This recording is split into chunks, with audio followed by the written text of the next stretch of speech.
Welcome back, my little hard-shelled hamburgers.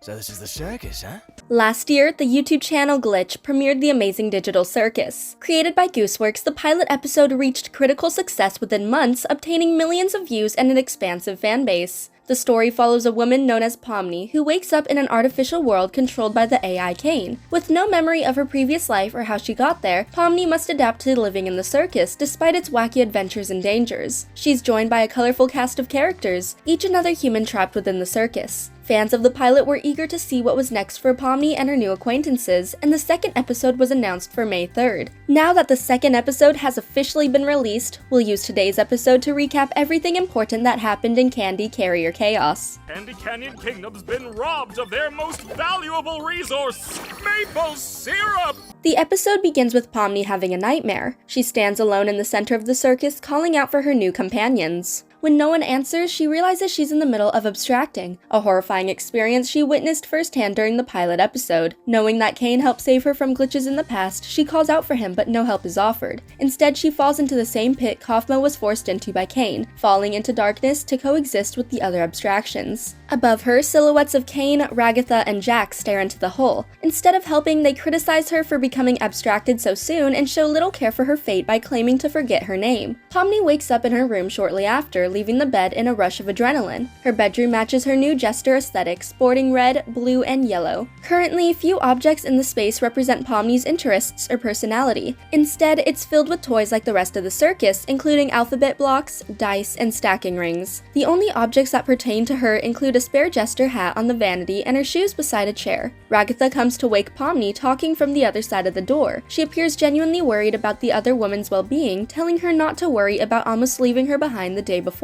Although Pomni has only lived in the circus for a night, the others are behaving as if it's business as usual, especially because Caine has a new adventure for them to try. As the others gather in the circus's big top, Caine explains that his adventure is called Candy Carrier Chaos. The premise is that bandits have stolen the Candy Kingdom's prized maple syrup, making it the circus dwellers' responsibility to recover the syrup and take it home. When Zubul expresses disinterest in the adventure, Caine mentions that he's using a new AI to help run the experience, making it feel more immersive. Pomni seems similarly disinterested, claiming that their time in the circus is spent LARPing. However, Caine doesn't give the group time to protest further, sending everyone except Zubul into the adventure. I'm testing out a new AI in this one! It should be 57 times more immersive! They're sent into a world themed around candy and ice cream with structures made of waffle cones. They're cheered on by a crowd of colorful NPCs, each looking like the wooden mannequins shown throughout the first episode. Once they reach the castle gates, they're approached by Princess Lulilalu, the ruler of the kingdom. She reminds them of the circumstances, provides them with a key to the front gates, and offers a semi-truck for them to hunt the bandits in. Outside the city, the bandits have stopped to make camp. The bandits are a group of 3 gummy crocodiles with Australian accents. They come from the same village and converse about the leader's mother pulling through, provided they get the maple syrup home because it can save everyone. The 3 crocodiles are trying to do something morally right with personal stakes tied to pulling off their heist. Their conversation is interrupted by the circus members approaching. Jax throws Pomni out of the truck, encouraging her to hold on to both vehicles. Although angry, she clings to them with cartoonishly extended arms. In the meantime, both parties try to dislodge the other. The bandits take their vehicle off-road, leading their enemies through a car chase on rocky terrain.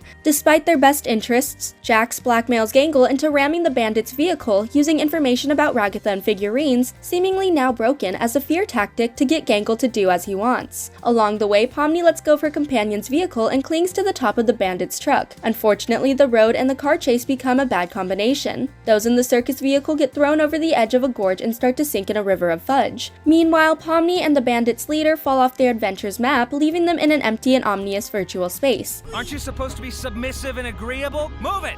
The bandit eventually finds replicas of objects from his world, including lifeless figures of the princess, his friends, and himself. He stares at his replica, likely believing the situation as horrifying and uncanny. Pomni then falls into the space with him, explaining that they've fallen under the map and that he's an NPC. In light of this new information, he begins to question everything about his life, like where his mom is and what she looks like. Meanwhile, Jax and the others encounter a giant fudge monster who wants to eat them. Adequately named the Fudge, the creature reveals he was banished from the kingdom due to eating many of the candy townsfolk. Seeing an opportunity, Jax offers to trade the key to the kingdom for help apprehending the bandits, which the Fudge accomplishes easily. easily. Ragatha is unnerved by the steal and how Jack stole the key without her knowledge. Under the map, Pomni and the bandit bond over their feelings and circumstances. Although Pomni believes everyone can feel like they're nothing sometimes, the bandit reiterates that his life has no meaning because none of it is real. Fortunately, Pomni believes it doesn't have to be that way and offers him a home in the digital circus, claiming he could become someone real there and offer her a friend. He agrees under the condition that his teammates don't learn the truth and reveals his name is Gummigoo. They escape by using a truck stored there, projecting themselves to safety. At the same time, Jax and the others try to complete their mission by transporting the bandits and the maple syrup back to the kingdom. Traveling on the back of the fudge, Ragatha voices concern about Pomni's whereabouts, how she's adjusting to the circus and their relationship. Surprisingly, Kinger reminds Ragatha that she didn't have an easy time adapting to the circus and that accepting change requires patience. Kinda normal.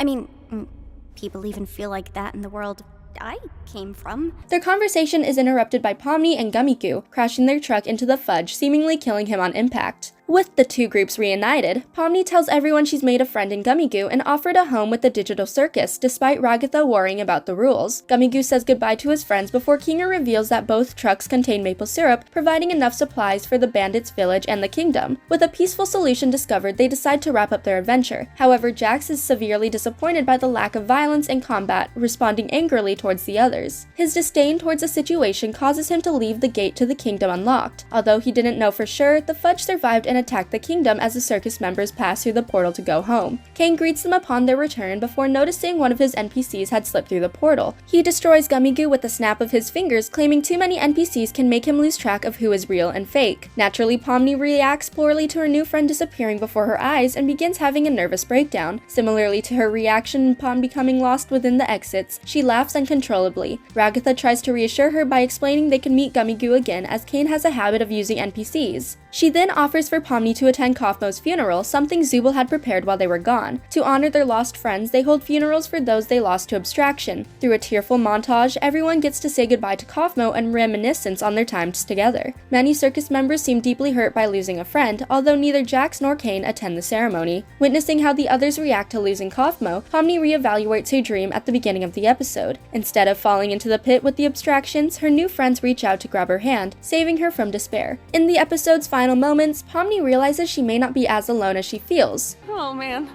I always think I'm prepared for these things. Within the first 2 hours of Candy Carrier Chaos debut, the episode has amassed over 2 million views. The latest installment of the Amazing Digital Circus is succeeding like the pilot, and it's easy to see why. Full of action, sequences, comedy, and heartfelt moments, Pomni's latest adventures leave fans waiting for more. Now that she's found friends within the circus, Pomni may be eager to partake in Caine's next adventure, no matter where the third episode takes her. Was anything ever real? Okay, wait, don't think about that. Thanks for watching. If you enjoyed this video, hit that like button, subscribe to our channel, and turn on notifications to stay updated on our uploads. This one just got pushed around a bit with your arrival and everything. It's the least we can do to honor their memory.